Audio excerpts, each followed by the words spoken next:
Sí, doctor. Muy bien, dándoles nuevamente las buenas noches. Gracias por estar aquí con nosotros. Y el día de hoy vamos a presentarles esta malformación congénita que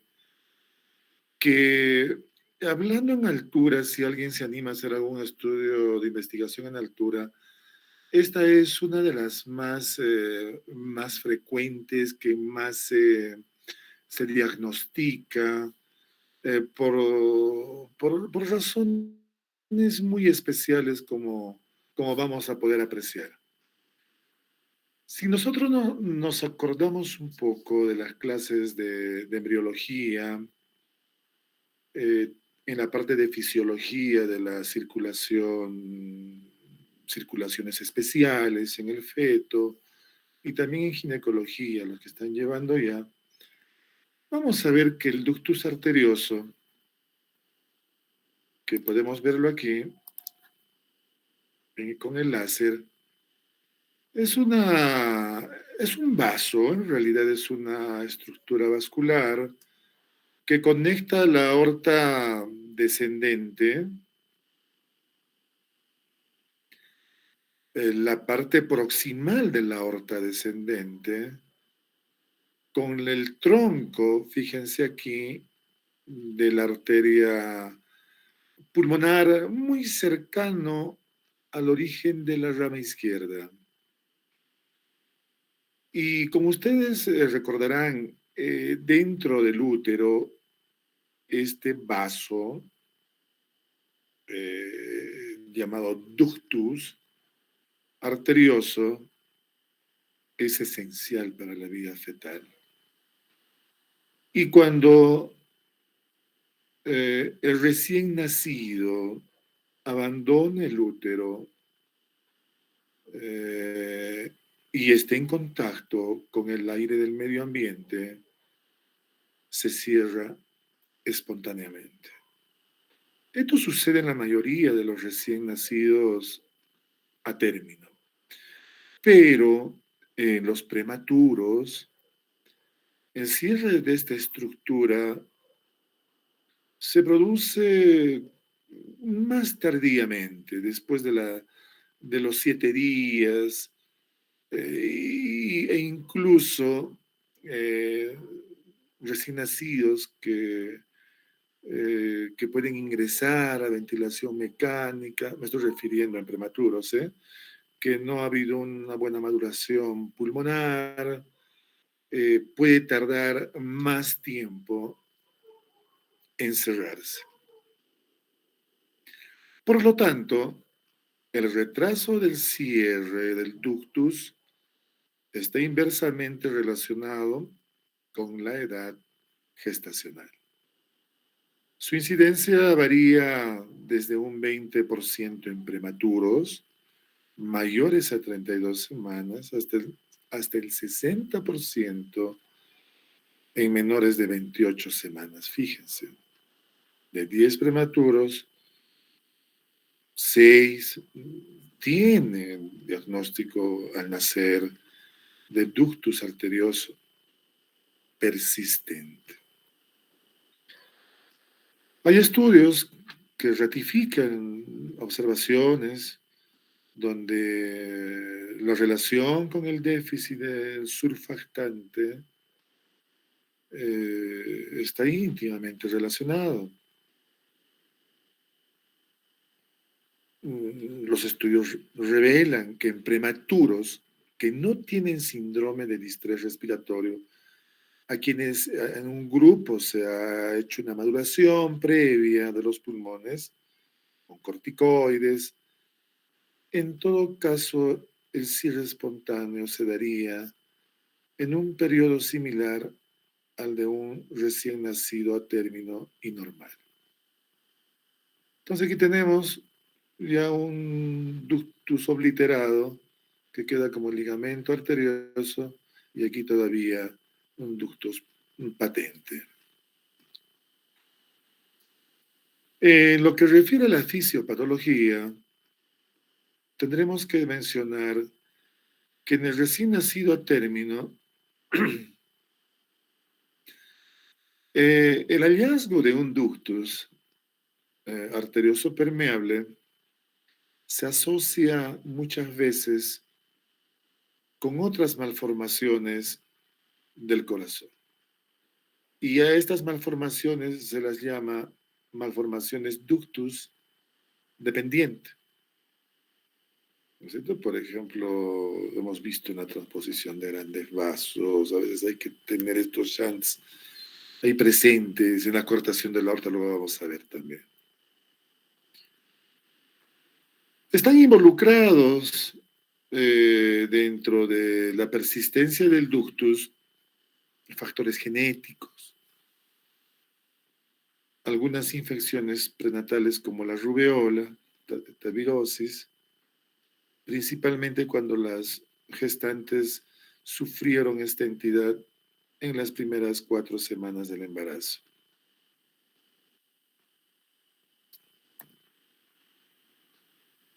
Cabe recalcar, fíjense ustedes aquí en esta figura en el lado derecho de sus computadores, por embriología, tenemos los arcos aórticos y el ductus arterioso normalmente deriva de aquí, del sexto arco aórtico. Y desde la 6ª semana de gestación, prácticamente el ductus se convierte en una estructura fundamental, pues va a ser la que va a soportar la mayor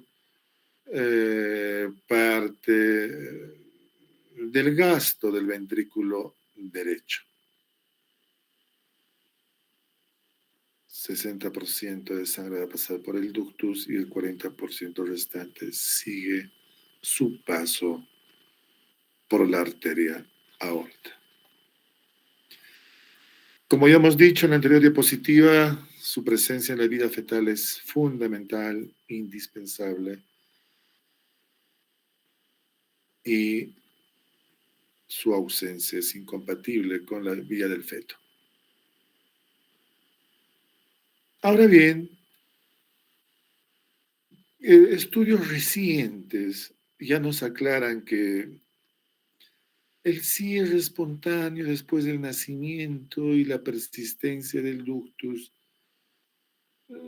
es algo compleja, de una interacción muy compleja, ¿no? Y necesariamente tiene que haber una condición muy equilibrada entre el oxígeno del medio ambiente, factores neuromorales, locales, circulantes, pues el ductus, como vamos a ver posteriormente, tiene una estructura muy especial en lo que refiere a su capa muscular.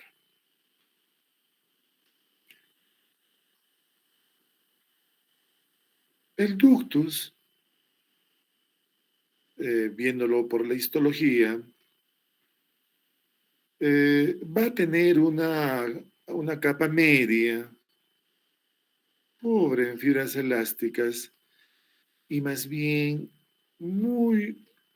una capa muy proliferada por células musculares lisas y que tienen como una característica fundamental estar dispuestas en forma helicoidal, que le permite un dinamismo muy interesante. Se contraen y se dilatan fácilmente. Entonces, al nacer en una situación donde existe una presión parcial de oxígeno muy importante, va a producir el cierre del ductus. En cambio, cuando la presión parcial de oxígeno va a estar disminuida y esto va a condicionar una hipoxemia, entonces esta va a inducir a que el ductus se mantenga relajado, es decir, su capa muscular se mantenga relajada y así entonces sea muy difícil de obliterarse, sea muy difícil de contraerse. Aún más todavía cuando las prostaglandinas G2 y las prostaciclinas G2 circulantes que el feto produce en cantidades muy elevadas, más aún todavía van a inducir vasodilatación del ductus, y esta es una condición que evitaría, por lo menos temporalmente, de que el ductus se cierre. Y después del nacimiento, volviendo ya al tema un poquito atrás, entonces, cuando el oxígeno, ¿no es cierto?, se incrementa en la sangre arterial, lo que va a hacer es inhibir los canales de calcio dependientes de potasio del músculo liso del ductus. Va a ingresar calcio al intracelular y va a condicionar la constricción del ductus arterioso. Y característicamente, los niveles de prostaglandinas y prostaciclinas del neonato van a caer dramáticamente, entonces generando una vasoconstricción del ductus.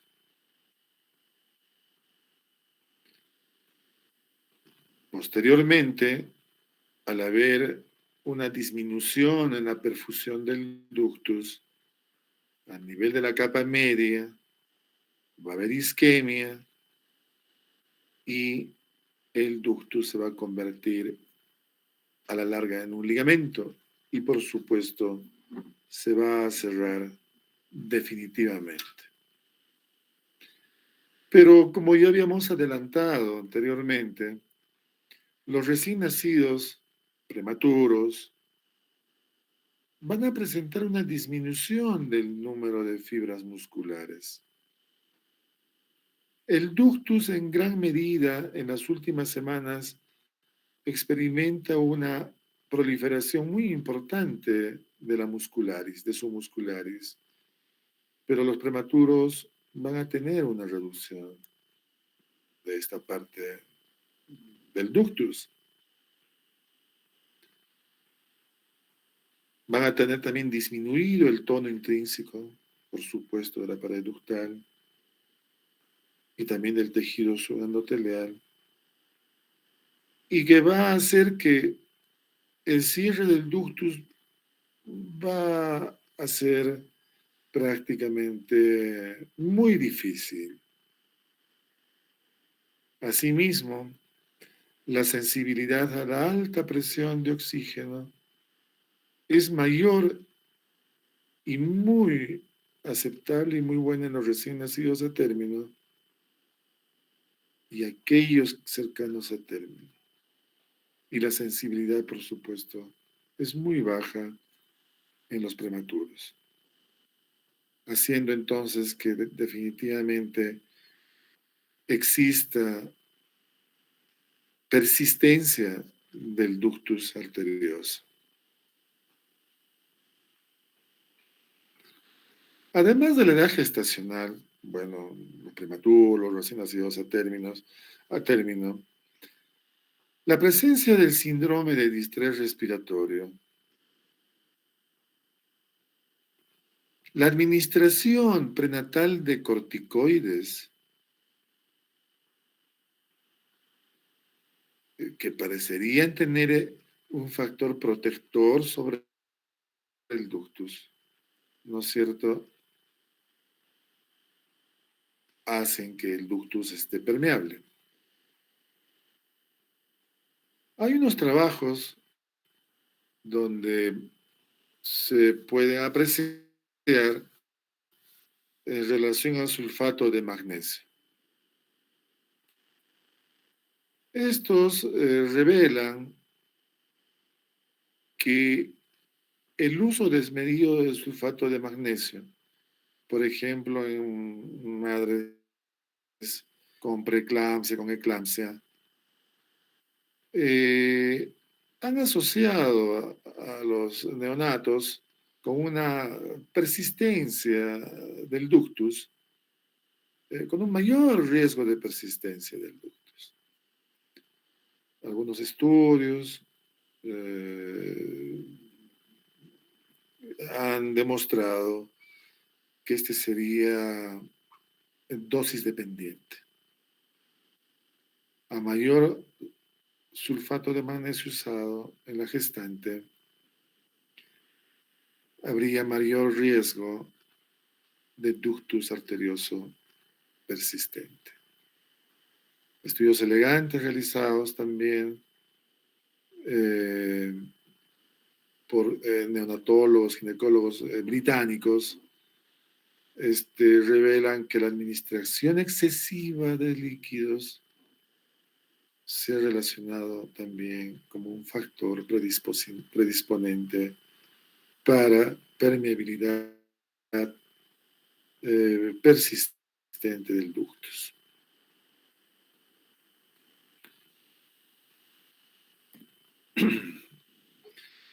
Un trabajo también americano revela que la administración de furosemida, ustedes conocen que este es un diurético de asa, en los primeros días de vida, neonatos, se ha relacionado con una incidencia más elevada de persistencia del ductus arterioso.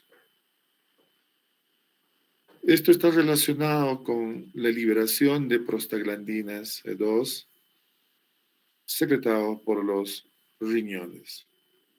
Sin embargo, si se comparan con la administración de tiacidas, específicamente de la clorotiacida, no se ha observado un efecto de persistencia del ductus en los neonatos. Ahora bien, hay algunos estudios también españoles muy reveladores donde manifiestan que cuando el niño está siendo tratado por una ictericia fisiológica con fototerapia y la protección del tórax ha tenido un efecto en la reducción de la incidencia del ductus arterioso. En lo que respecta al cuadro clínico, ¿qué es lo que apreciamos en estos recién nacidos? Habitualmente, el neonatólogo y ustedes, cuando estén rotando neonatología, y también en el internado, van a apreciar un soplo sistólico de eyección y es posible llegar también a auscultar un soplo sisto diastólico, o también llamado soplo continuo, en la región infraclavicular izquierda y en el borde paraesternal superior izquierdo, que habitualmente se irradia a la parte posterior del tórax. No olviden entonces la auscultación en estos pacientitos. Ahora bien, ¿qué es lo que podemos apreciar a la inspección? Un precordio muy hiperactivo, sobre todo en el lado izquierdo, en el hemitórax izquierdo, superior izquierdo. Recién nacidos muy taquicárdicos. Y por supuesto, pulsos saltones y hasta a veces frémitos en la región postductal, habitualmente en la parte torácica superior izquierda. Son recién nacidos muy polipneicos, hacen también apneas, pueden tener hepatomegalia. Y es muy sugestivo de persistencia del ductus arterioso cuando un recién nacido empeora, ¿no es cierto?, que estaba cursando con un síndrome de distrés respiratorio y que en la evaluación empeora, a pesar del oxígeno, puede tener signos de falla cardíaca, entonces hay que ir a buscar un ductus, ¿no? Aparece retención de dióxido de carbono, se incrementan los requerimientos de oxígeno, a veces entran a ventilador mecánico, hay que modificar los parámetros del mismo. Entonces, esto es muy sugestivo de la presencia de un ductus arterioso persistente. A veces la radiografía puede ser normal, como solemos ver nosotros. Yo quiero comentarles que voy a hacer los estudios en las noches aquí al hospital del MINSA, del Carlos Monge Medrano. De 10 estudios, 8 o 7 son en neonatología. Y los demás son en la UCI pediátrica. Y a veces, siempre primero vamos a ver su historia, pedimos una radiografía de tórax, encontramos una silueta cardíaca normal, pero lo ocultamos y encontramos un soplo con las características que les mencioné. O también, por supuesto, pueden ya haber siluetas cardíacas incrementadas en su tamaño. Y si el ductus es grande, puede haber signos de congestión pulmonar y signos, por supuesto, de falla cardíaca. Ahora bien, es muy importante diferenciar, y eso ustedes entrénense, por favor, entre un ductus sintomático y uno que no presenta o que no da síntomas.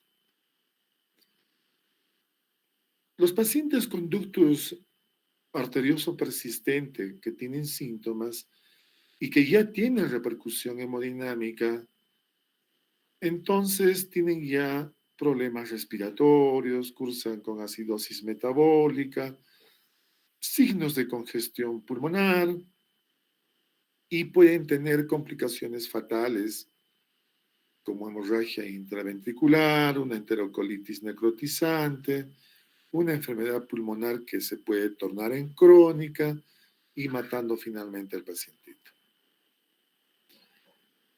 Cuando el shunt es muy grande, ya se ve dañada la actividad mecánica de la función pulmonar, necesitamos asistencia respiratoria quizás mecánica, y estos pacientes lamentablemente desarrollan una enfermedad pulmonar crónica.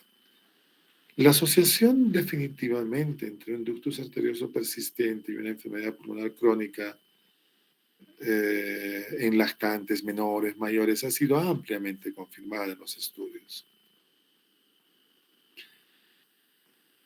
Pues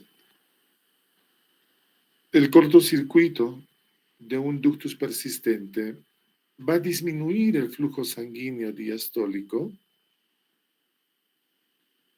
y la velocidad de flujo al intestino, muy disminuida, va a originar isquemia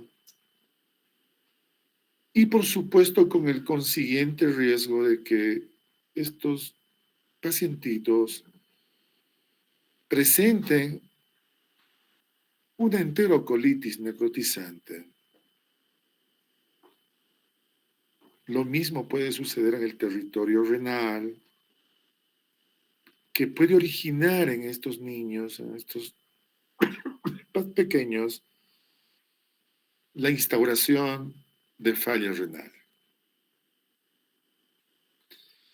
Sin embargo, a nivel del cerebro, por condiciones hemodinámicas especiales de esta malformación, más bien el incremento del flujo sanguíneo a nivel cerebral va a facilitar la aparición de hemorragias intraventriculares. Fíjense que es muy importante entonces hacer una diferencia entre un paciente con un ductus grande, sintomático, y un ductus quizás pequeño que no dé síntomas. Es muy importante entonces, en un recién nacido pretérmino, muy importante, y con buen criterio, nuestros pediatras, nuestros neonatólogos, solicitan un informe ecocardiográfico. Porque al inicio, en estos neonatos, la clínica a veces es no es tan florida. Es una clínica que muchas veces puede hacer pasar el diagnóstico de un ductus, signos poco fiables, ¿no es cierto? Incluso cuando hay un ductus grande y no hay aún síntomas.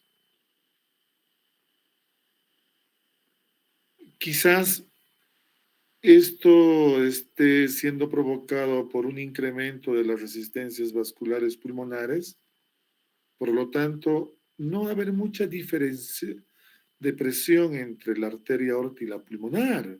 Se van a equiparar las presiones y entonces el flujo va a tener una velocidad muy disminuida a nivel del ductus. Entonces, muchas veces puede generar un soplo sistólico muy suavecito, que muchas veces incluso ni siquiera puede ser advertido por el examinador. Por lo tanto, consideramos que un estudio ecocardiográfico en estas condiciones, en recién nacidos pretérminos, donde se sospecha un ductus, debe ser realizado. Y asimismo, es muy importante porque si diagnosticamos un ductus persistente, podemos descartar otras cardiopatías congénitas, ductus dependientes, como la coartación de aorta, por ejemplo, entre otras. Y es que un ecocardiograma nos va a permitir valorar la dirección del shunt, si es izquierda-derecha o derecha-izquierda, que es muy infrecuente de ver inicialmente, el patrón de flujo durante el ciclo cardíaco, si es sistólico o diastólico, por supuesto el diámetro interno del ductus ya se puede apreciar en el ecocardio, la función cardíaca principalmente del ventrículo izquierdo, como es el ventrículo derecho también, el tamaño de la aurícula izquierda, la relación que existe entre la aurícula izquierda y la raíz aórtica, y por supuesto ya pronosticar los efectos en la circulación periférica. Para todo eso nos sirve el ecocardiograma. Y por supuesto, un eco nos va a sugerir si es que ya hay que cerrar prontamente el ductus. Y por supuesto, como decía anteriormente en la anterior diapositiva, poder apreciar otras cardiopatías congénitas asociadas, principalmente las cardiopatías ductus dependientes. Ojalá puedan ubicarse aquí en esta imagen de este eco. Esta es una vista supraesternal, fíjense. Perdón, este es un eje corto, no es supraesternal, donde podemos apreciar el tracto aquí, sigan el láser, de salida del ventrículo derecho. Aquí está la válvula pulmonar. Este es el tronco de la arteria pulmonar. Esta es la arteria pulmonar derecha y aquí viene la arteria pulmonar izquierda. Noten ustedes este flujo en mosaico de colores que es muy evidente de un ductus arterioso persistente. Entonces, fíjense, como ya hemos dicho anteriormente, el ductus se encuentra en el tronco de la arteria pulmonar, cerca a la bifurcación, al origen de la arteria pulmonar izquierda, y por aquí nomás atrás está la arteria aorta. Y si le ponemos un Doppler, fíjese, aquí miren, qué bonito esta imagen, todo este mosaico de colores que estoy mostrando con el láser, corresponde al flujo dentro de un ductus persistente. Y si nosotros ponemos el Doppler, entonces vamos a encontrar, fíjense, un soplo predominantemente, y si auscultamos, un soplo predominantemente sistólico. Muchas veces el flujo puede ser tan intenso en la sístole, en la diástole, que encontramos todo esto prácticamente continuo, en forma continua, y ahí auscultamos el soplo continuo. Un flujo que ocupa la sístole, la diástole, entonces también vamos a escuchar un soplo sisto-diastólico. Fíjense la importancia del ductus. Hace como una semana hicimos un diagnóstico de un paciente ambulatorio en salud de una señora que tenía un ductus, una señora de 28 años que acababa de dar a luz. Pero también, fíjense, es posible recurrir a la resonancia magnética. Miren ustedes aquí un ductus permeable. En el cine también podemos ver aquí, fíjense.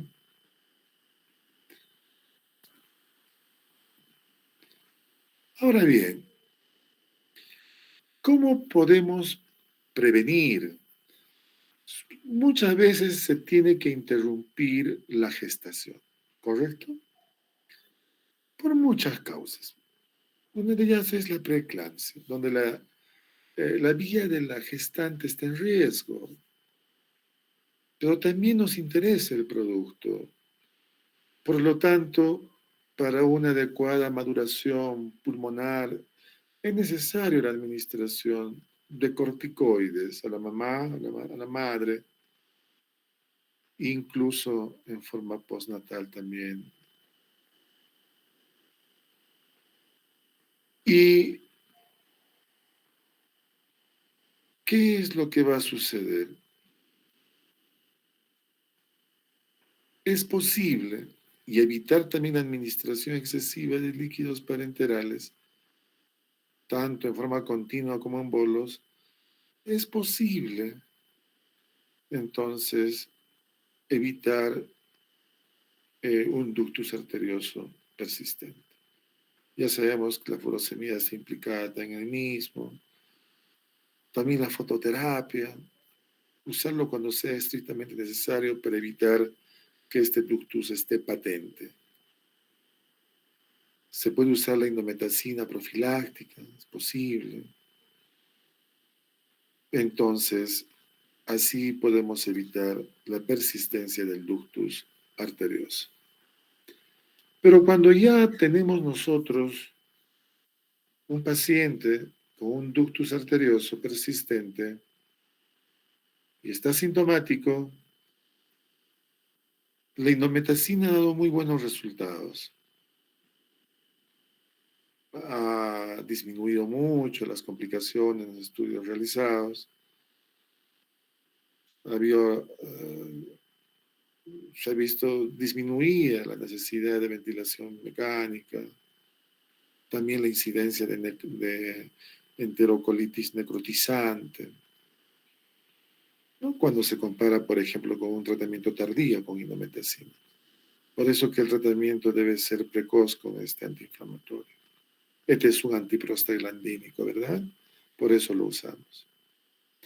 Y también hay unos estudios donde se manifiesta que la indometacina se ha relacionado con una reducción del flujo cerebral. Y así se evita entonces hemorragias intraventriculares.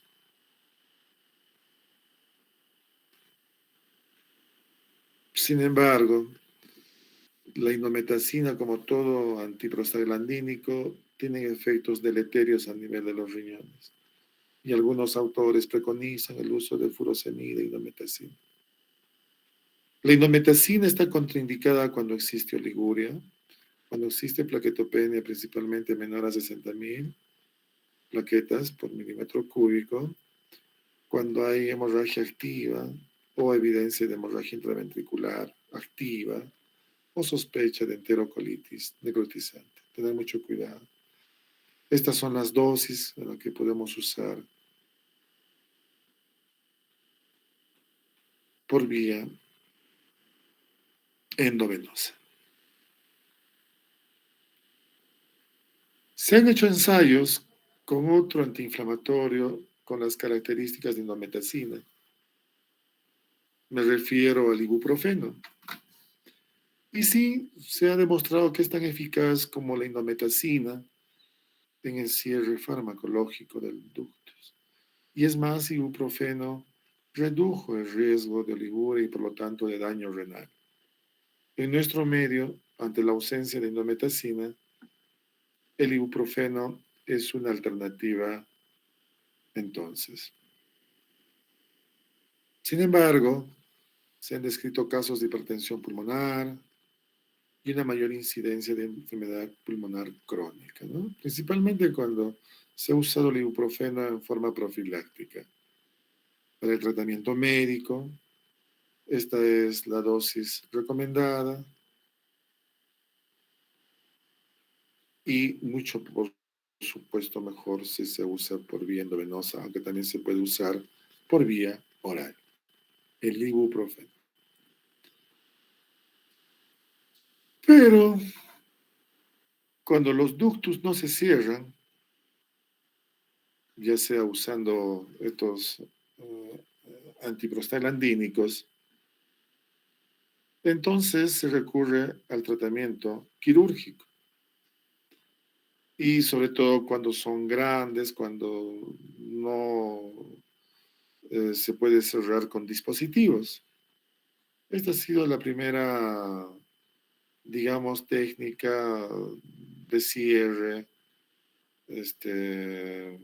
hace años atrás. Y se hace a través de una pequeña toracotomía lateral izquierda y se cierra con doble ligadura. Es una cirugía muy sencilla de realizar para los cirujanos de tórax, cardiovasculares pediátricos, este cierre. Sin embargo, una excelente alternativa, sobre todo en niños que ya tienen un peso superior a los 6 kilos, en adolescentes, en adultos, la oclusión percutánea con dispositivo. Es menos invasiva, es más costo efectiva, por supuesto que no deja mucho trauma quirúrgico ni cicatriz. El acceso puede ser a través de una vena o la arteria femoral. La recuperación es rápida. En algunos centros de gran experiencia es una cirugía de día. Y los resultados son realmente muy excelentes. Una oclusión total de 95-99%, complicaciones vasculares menor al 2%, sangrado con una necesidad de transfusión solo en un 8% de los casos. En la actualidad, entonces, si el paciente es candidato para una oclusión percutánea, se realiza este procedimiento para cierre definitivo del ductus. Entonces, lo que queremos nosotros advertir y los mensajes para llevar a casa y a tener muy presente es que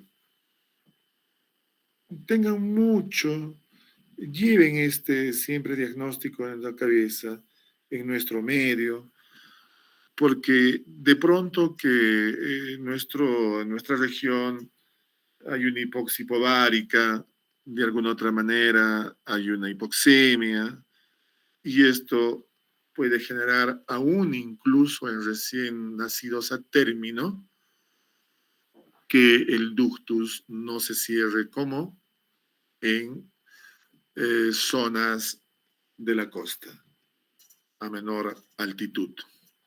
Y amén, por supuesto, de recién nacidos pretérmino. Es un diagnóstico, una malformación muy frecuente. Y inmediatamente administrar estos antiprostaglandínicos, hacer un seguimiento al pacientito y, por supuesto, no duden en pedirle, en solicitarles un ecocardiograma para cuantificar mediante las imágenes, por supuesto, la condición de ese ductus. Si es que es un ductus mediano, grande, ya que se torna hemodinámicamente inestable, con signos de falla cardíaca, o hay amenaza de una hemorragia intraventricular, una enterocolitis necrotizante, etcétera, etcétera, entonces inmediatamente el ductus debe cerrarse precozmente. No olviden esto, por favor. Es más, se proclama que diagnosticado un ductus, el ductus debe ser cerrado. No olviden esto, por favor. Y así entonces vamos a evitar complicaciones a posteriori que ustedes ya han visto y que pueden ser muy, muy fatales. Vamos a guardando las preguntas, por favor, para el final de la charla, ya que tenemos que cerrar esta sesión con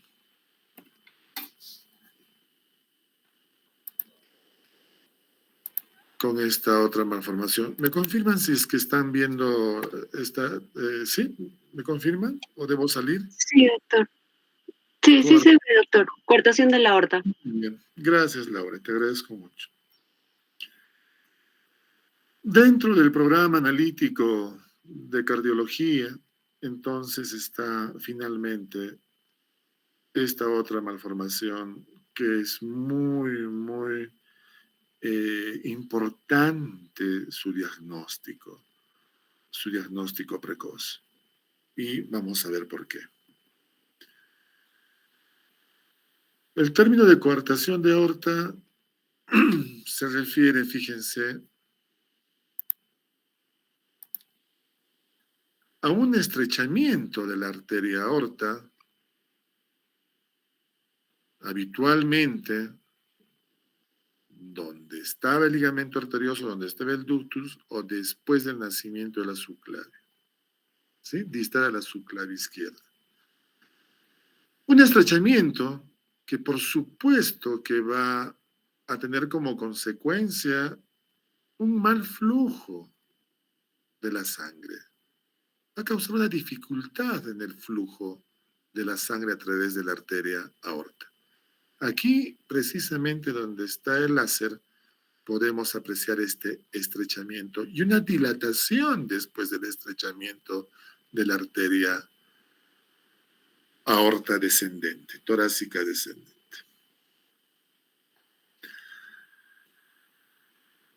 Esta lesión, desde el punto de vista de anatomía patológica, se produce por una hipertrofia de la capa media, es decir, de la capa muscular, que va a disminuir el lumen de la arteria aorta. Y no olviden, que puede ser una pregunta de examen, típicamente se localiza, ya sabemos, en la arteria aórtica, en la arteria torácica descendente, distal, esta es la subclavia, distal al origen de la arteria subclavia izquierda. Y por supuesto, cerca donde está el ductus, el ligamento arterioso que ya se llama cuando este se oblitera. La presentación clínica es muy variable y depende cuándo ustedes hagan el diagnóstico, a qué edad del paciente. También va a depender de la severidad de la lesión, de la coartación y por supuesto de una posible presencia de otras malformaciones cardíacas, congénitas por supuesto. Y es así que La lesión más frecuente que está asociada a la coartación de aorta es la presencia de una válvula aórtica bicúspide. Recuerden que la válvula aórtica y la pulmonar son más bien tricúspides. Y es frecuente encontrar hasta en un 85% de los casos una válvula aórtica bicúspide asociado a una coartación de la aorta. Y hasta en un tercio de los pacientes que tienen o que han sido diagnosticados de comunicación interventricular pueden también tener coartación de la aorta.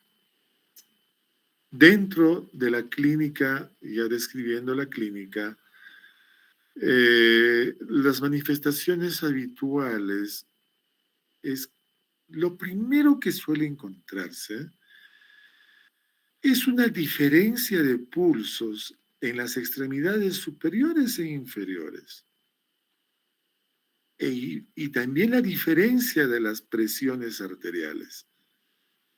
Estos pacientes, si se les toma la presión en el antebrazo, van a estar muy hipertensos. Yo me acuerdo antes de la pandemia del 2018, viene un joven de 18 años con su mamá al consultorio privado y pues el muchacho estaba en la preparatoria de una universidad en Arequipa y sentía mucho dolor de cabeza, un dolor de cabeza pero intenso. Se estaba ya fatigando, tenía dolor precordial, tenía palpitaciones. Y cuando yo veo, pues en el consultorio privado, quien está encargado de tomar la presión es la enfermera, y ella sabe ya que debe traerme, si encuentra, digamos, algún signo vital anómalo, lo escribe con rojo, y de pronto veo yo la presión arterial en rojo, 170/105 milímetros de mercurio. Entonces, ¿qué está pasando?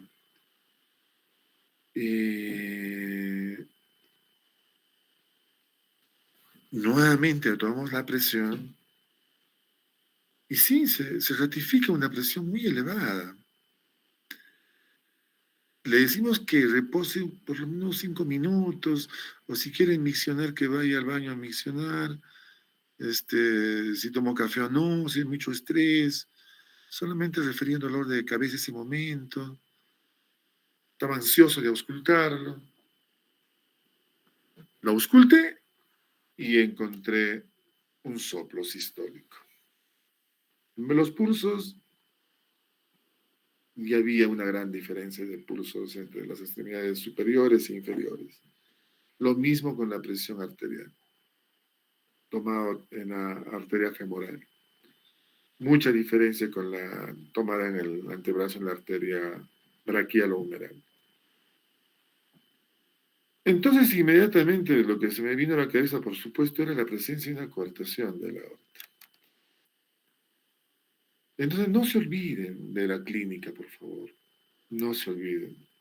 Y me agrada mucho que ustedes, quienes están tratando conmigo, estén haciendo sus historias clínicas, estén preocupando por sus pacientes, cada vez mejorando mucho la presentación de sus casos. Así se aprende la medicina y la verdad que ya uno puede hacer el diagnóstico en un 70%, incluso así dice Suros, haciendo una buena historia clínica. Y ustedes saben que la historia clínica implica pues todo lo que es anamnesis, antecedentes, el examen físico, ¿no es cierto? Entonces, muy importante la clínica. En los neonatos, con una gran coartación, es muy común que ya cursen con falla cardíaca, congestiva, muy severa. Sin embargo, en los jóvenes, En los adultos, como les mencionaba, lo que nos llama la atención principalmente es la hipertensión. Este es un dato aislado, muy importante, que finalmente nos lleva al diagnóstico. Siempre vamos a repetir, jóvenes, hipertensos, severos, diferencia de pulsos entre extremidades superiores e inferiores. Debemos de sospechar en una coartación de la aorta. Por eso es muy importante siempre, y como ustedes lo están haciendo, recuerden que siempre pregunto también a Omar, a Vanessa, a los chicos, ¿cómo están examinando? Sí, están examinando. Entonces, tienen que examinar ustedes a los pacientes. Eso me gusta mucho. Y no hay otra forma de poder trasladar la teoría a la práctica. Entonces, tomen la presión en las extremidades superiores, en las extremidades inferiores, en estos muchachos, en estos jóvenes. Una diferencia de presión mayor a 20 milímetros de mercurio ya es significativa, una diferencia grande. Y esto incluso nos habla de que los gradientes preductal y postductales son severos. Y cuanto mayor sea la lesión en la aorta, mayor una aorta muy obliterada, muy cerrada por la coartación, entonces también va a ser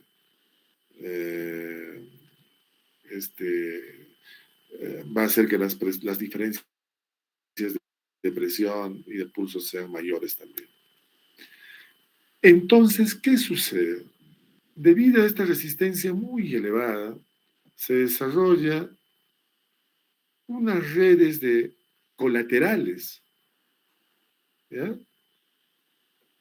Que va a llevar a la dilatación de las arterias, por ejemplo, las epigástricas van a estar muy dilatadas, las arterias mamarias, las arterias intercostales, que intentan realmente drenar en el territorio aórtico superior con el inferior.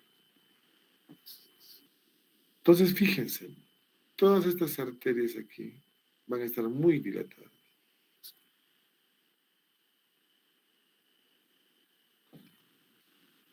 Y en los jóvenes, en los adultos, se va a poder apreciar algún grado de hipertrofia del ventrículo izquierdo. Porque el ventrículo izquierdo va a trabajar frente a una alta impedancia en la arteria aorta. Peor todavía si hay un obstáculo al libre flujo de la sangre. Por lo tanto, va a existir inicialmente un remodelado del ventrículo izquierdo, luego una hipertrofia principalmente concéntrica del ventrículo izquierdo. Y en la auscultación, entonces, ustedes van a auscultar un soplo sistólico de eyección en el foco aórtico de ERF, en el accesorio principalmente. A veces la radiografía de tórax, el electrocardiograma, no son determinantes. Por ahí encontramos un ventrículo izquierdo crecido en la radiografía de tórax. Y a veces cuando las colaterales son muy dilatadas en el desarrollo del niño, del adolescente, pueden producir unas muescas en las costillas, ¿no es cierto? Y eso puede verse en la radiografía a veces de tórax, unas erosiones. A veces el EKG en los jóvenes, en los adultos, puede demostrar una hipertrofia ventricular izquierda, cuando los casos son muy severos. Y la ecocardiografía es muy importante. Miren ustedes un ecocardiograma. Aquí tenemos nosotros la subclavia izquierda y aquí, posterior al nacimiento de la subclavia izquierda del callado, tenemos la presencia de un estrechamiento de la arteria aorta, configurando una coartación de aorta. una radiografía típicamente, fíjense, con un ventrículo izquierdo ya incrementado eh, de tamaño. No hay todavía aquí las muescas en los arcos costales. Presión muy diferencial, muy mayor a 20 milímetros de mercurio. Si la sistólica en la parte braquial estaba a 160, van a encontrar en extremidades inferiores 130, 140, 125, etc.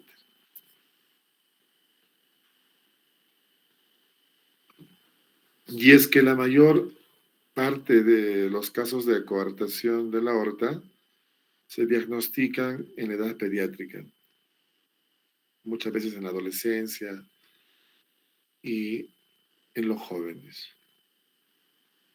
De ahí que también el manejo médico puede ser un poco diferente en estos grupos etarios.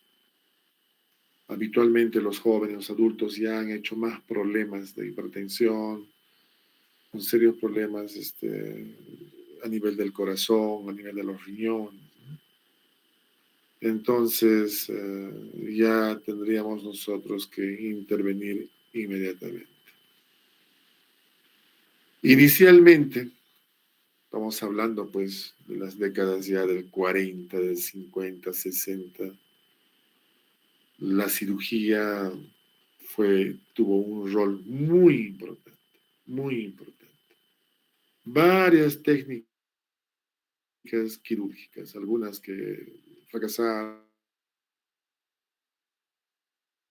que tenían muchos quince, una sección completa pre y postductal con una anastomosis terminal, se pueden usar algunos parches, muchas técnicas, la verdad.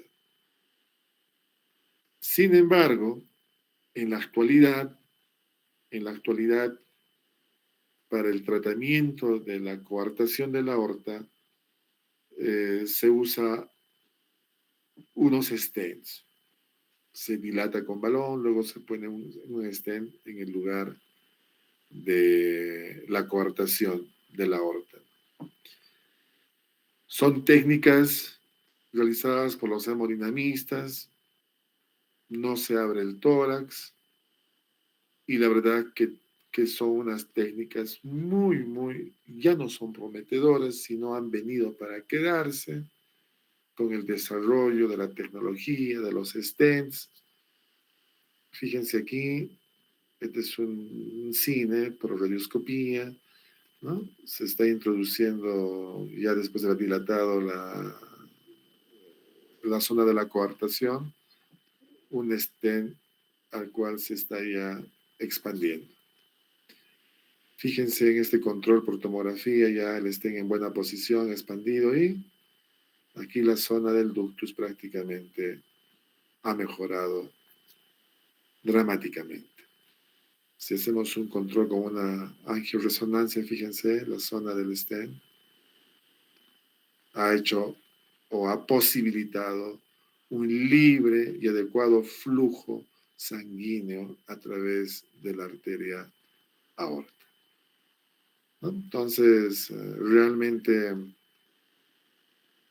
el implante percutáneo de un stent con una dilatación con balón es en la actualidad el tratamiento más usado, más preconizado en el mundo entero, salvo que hubieran algunos ductus que no se puedan abrir mediante esta metodología, entonces se puede volver nuevamente a la cirugía en pacientes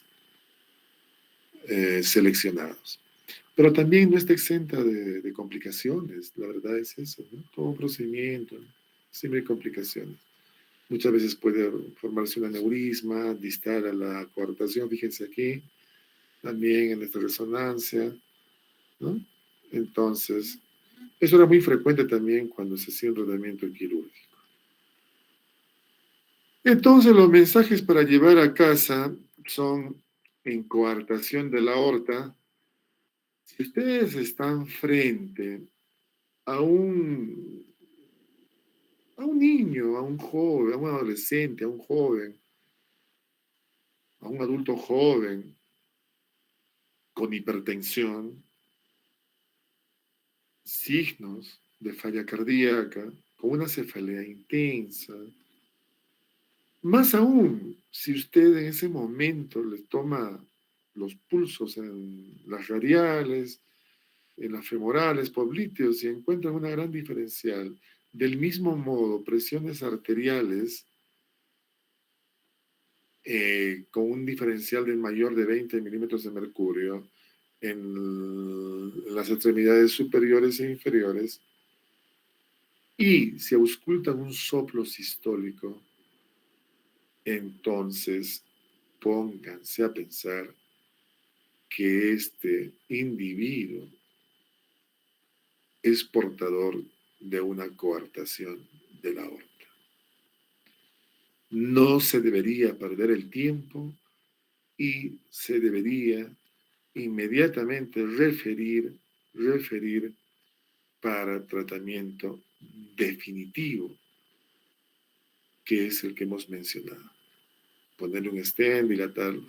Y por supuesto, usar medicamentos antihipertensivos, de preferencia, aquellos que actúan a nivel del músculo, los calcio antagonistas. Pero esto no va a controlar como quisiéramos la presión arterial, no va a tratar de que se cure, porque la mamá de este chico me dice, ¿se va a curar con medicamentos? No, se va a curar cuando nosotros abramos la zona de la coartación. Ahora el chico tendrá más o menos, ¿cuánto? 21 años. Y nos visitó la semana pasada. Y si están interesados en esto, le vamos a hacer un eco, creo, no sé si es este jueves que le hacemos el eco, o la próxima, a mediados de diciembre, me parece. Yo les aviso. ¿Ya? Eso le va a ser un eco de control. Ya tiene el stent, todo este muchacho que les comenté. Entonces, los mensajes para llevar a casa en esta patología, como les digo, es presencia de hipertensión en jóvenes, adolescentes, niños, jóvenes adultos jóvenes, diferenciales de pulso muy importantes y presiones arteriales diferenciales también. Y el tratamiento debe ser inmediato, es decir, abrir la zona de coartación. Queridos amigos, yo quiero darle las gracias a todos ustedes. Realmente ha sido un honor para mí compartir con ustedes estas charlas, compartir las clases presenciales, conocernos con la mayoría. Discúlpenme si no pude atenderlos en sus peticiones. He estado muy muy atareado en algunos viajes que realicé o atendiendo algunas ponencias en el extranjero, unas invitaciones en Buenos Aires. Ahora mismo estoy preparando un examen final del primer año del curso bianual de hipertensión que estoy llevando. Y sin embargo, considero que con la comprensión de ustedes, con la motivación de ustedes, me parece que nos hemos encaminado a algo bueno y que después de la pandemia es retornar, digamos, a lo que hacíamos antes, ¿no? Y esperemos que así lo comprendan ustedes y que de pronto ya se vean más involucrados entonces de estar aprendiendo la medicina, volcando sus conocimientos teóricos con la práctica. Al menos el hospital donde yo laboro y los servicios de hospitalización, de medicina y especialidades médicas están a disposición de ustedes. Tienen todo mi apoyo. Y entonces seguiremos charlando de estos casos en la especialidad o en otros casos clínicos de otras especialidades. Y por supuesto, nunca vamos a terminar de aprender de cómo sucede con la medicina. Yo la verdad estoy muy agradecido a usted, muy agradecido por esta oportunidad. Consideramos que ha sido un poco difícil también retornar a la docencia después de muchos años, más aún después de la pandemia, pero estoy muy contento y satisfecho, pues veo en ustedes mucho potencial, mucho talento, y al margen de que yo puedo ser quizás como todo ser humano, a veces muy, muy emocional, muy eufórico, y queriendo que ustedes se aprendan rápido todo y que vayan a 1000 por hora. Pero bueno, son cosas que hago a veces porque yo los aprecio mucho, ustedes, futuros colegas, de que unos años van a ser nuestros colegas y nuestra salud va a estar en vuestras manos. Ese es nuestro interés nada más y siempre también tratando de encaminarles, corrigiendo algunos detallitos, algunos enseñándoles la responsabilidad que deben tener, que deben ser muy respetuosos con las asignaturas que llevan, sus horarios establecidos, ¿no? Y estoy seguro que eso va a ir en beneficio de ustedes. Me siento muy honrado, como les digo. Creo que aquí, así no sea su docente oficial o sea su docente oficial en la Universidad de Puno, sin embargo, creo que queda pendiente y lo haremos capaz. Ahorita vamos a hablar de eso con Laura, con sus representantes, con Gaby, con Laura. El sueño que teníamos de poder comunicar por lo menos unos 5 casos clínicos y capaz lo hacemos con las sociedades científicas que ustedes tienen, ¿no? Porque comprendo que ahora sí, después de esta, entre comillas, despedida de estas clases teóricas, me parece que ya dan el examen de clínica pasado mañana, ya se termina ya el semestre, y entonces no nos va a permitir, digamos, desarrollar lo que habíamos planificado.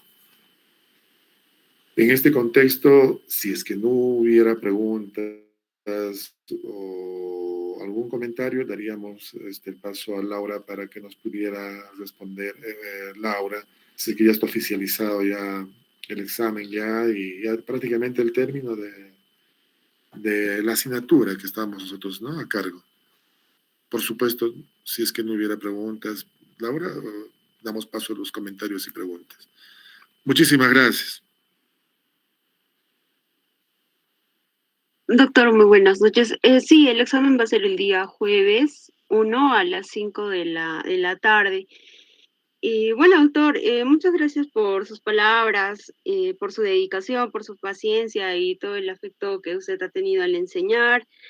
Y pues personas como usted que dedican su vida sobre todo a formarnos, encaminarnos como estudiantes. Y pues, doctor, también estamos muy agradecidos con usted por, ¿no? Por ese lado. Solo yo quería comentarle, doctor. Bueno, gracias, Laura. Escuchamos algunos comentarios, algunas preguntas, algunas inquietudes. Y hay el pedido de Laura que debo enviarles más noche los PowerPoint convertidos a PDFs para que tengan una guía para el examen del día jueves. ¿Alguna otra inquietud o comentario? Bueno, caso contrario, entonces estaríamos cerrando. Esta sería mi clase de clausura por mi parte. Muchas gracias nuevamente. Ha sido un gusto estar con ustedes, conocerlos y siempre diciéndoles que aquí no queda cardiología. Cada día que vean un paciente con un soplo, acuérdense de cardiología. Cada vez que vean un paciente que tiene signos de falla cardíaca, acuérdense de estas clases. Y como yo ya he estado viendo con mucho beneplácito, y por eso me voy satisfecho, la verdad, sí me han leído el mensaje. Los veo con sus guías actuales. Eso es lo que me enorgullece. Veo haciendo ahí, trabajando ya, haciendo sus primeros electrocardiogramas, interpretándolos, examinando a los pacientes, estar haciendo las historias clínicas, y ser parte del equipo de visita con nosotros en el hospital. La verdad que eso me emociona mucho, me emociona mucho que estén presentando a sus pacientes, que cada día más ustedes estén involucrándose en la medicina después de esta terrible pandemia que la verdad nos dejó a todos, no solo a ustedes, a mí, todos los colegas, digamos, con una vida alterada, nos alteró la vida. Queridos amigos, Dios los bendiga, cuídense mucho, les doy un fuerte abrazo y les deseo lo mejor para el día jueves. Como en el primer examen, no hay nada escondido. Las preguntas que voy a realizar son de lo que hemos hablado, como debe ser. Buenas noches. Muchas gracias, doctor. Muchas gracias, doctor. Muchas gracias. Gracias, doctor. Pues,